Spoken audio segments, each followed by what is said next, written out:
আসসালামু আলাইকুম।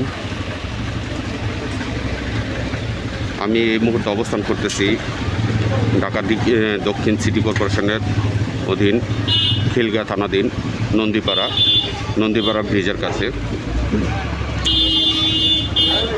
আজ 22 মে 2025। এখানে ঢাকা সিটি কর্পোরেশন নন্দীপাড়ার ব্রিজ থেকে সম্ভবত বাসাবো পর্যন্ত রাস্তার উন্নয়ন কাজ চলতেছে। যে উন্নয়ন কাজে ব্যবহার করা হচ্ছে সনাতন পদ্ধতিতে প্রস্তুতকৃত দেশের অতি মূল্যবান সম্পদ কৃষি জমির উর্বর মাটি পুড়িয়ে তৈরি করা ইট দিয়ে, যা আসলে সরকারি প্রজ্ঞাপন, বাংলাদেশের আইন, আদালতের নির্দেশনার সম্পূর্ণ লঙ্ঘনের শামিল।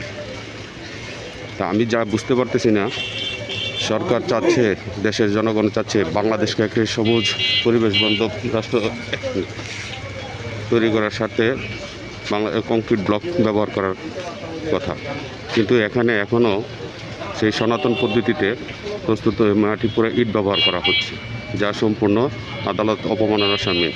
আমি সরকারের কাছে, আদালতের কাছে, জনগণের কাছে প্রশ্ন রাখতে চাই যে আমাদের সিটি কর্পোরেশনগুলো কি আদৌ পরিবেশ বান্ধব পণ্য ব্যবহার করে সনাতন পদ্ধতিতে ব্যবহার ইট বন্ধ করবে কি না, আমার প্রশ্ন। ধন্যবাদ। আসসালামু আলাইকুম।